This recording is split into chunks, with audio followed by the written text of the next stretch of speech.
இந்த சமூகத்துக்காக உழைத்தவன்றது உளவுத்துறைக்கு தெரியும். உளவுத்துறை நீங்க உங்களுடைய கருத்துக்களை கொண்டு போய் கண்ணியமான முறையில் பதிவு செய்யுங்க.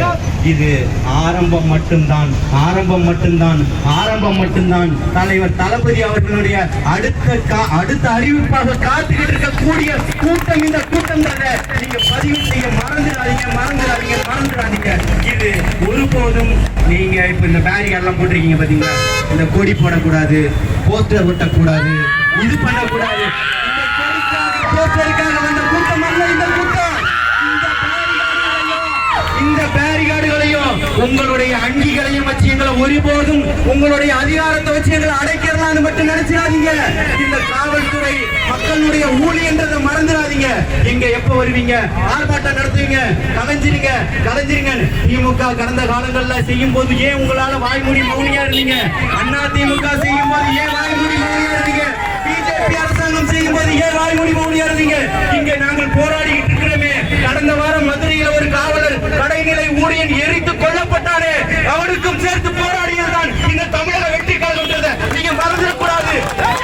சகோதரி ஒரு உயர் அதிகாரி தற்கொலை செய்து கொண்டார்களே, அவருக்காகவும் போராடியதுதான் சமூக செயற்பாட்டாளர் ஜெயந்தி இயக்கம்ன்றத, அதுக்காகவும் எங்கள் மீது வழக்கு போடப்பட்டதுதான் உண்மை. புரியுதுங்களா? அப்பேற்பட்ட இடத்துல காவல்துறை அதிகாரத்தை பயன்படுத்தாதீங்க. உங்களுடைய அதிகாரத்துல உங்களுடைய மக்கள் நலனுக்காக என்ன செய்ய முடியும்ன்றதை யோசிங்க. அதிகாரினுடைய அழுத்தங்கள் உங்களுக்கு இருக்கும். நாங்க உங்களை சிங்கம் படத்துல வர சூர்யா போலதான் பார்த்துக்கிட்டு இருக்கிறோம். நீங்க தொடர்ந்து எதிரிகளை வேட்டையாடணும்ன்றதான் நாங்களும் சொல்லிக்கிட்டு இருக்கோம்.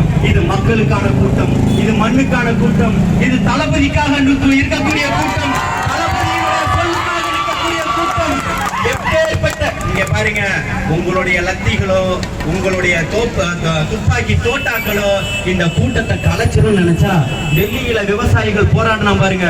ராணுவத்தை கொண்டு வந்து இறக்கும் போது கூட விவசாயிகளுக்கு எதிரான ஒரு சட்டத்தை மோடி வந்து திரும்பி பார்க்க முடியாத, இந்தியாவை விட்டு வெளியேற முடியாத அளவுக்கு ஒட்டுமொத்த இந்தியாவை முடக்கணும் பாத்தீங்களா?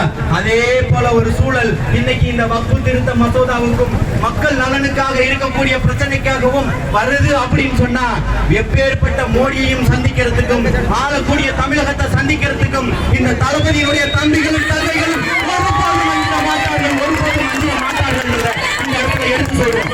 அதனால உங்களுடைய அன்னைக்கு விவசாயிகளுடைய போராட்டம் ஜனநாயக போராட்டம், அறவழி போராட்டம். அப்பேற்பட்ட அறவழி போராட்டத்துல எப்படி இந்த மோடி அரசாங்கம் பின்வாங்கி ஓடிச்சோ, அதே போல இந்த வக்ஃப் திருத்த மசோதா சட்டத்தை பின்வாங்கி ஓடக்கூடிய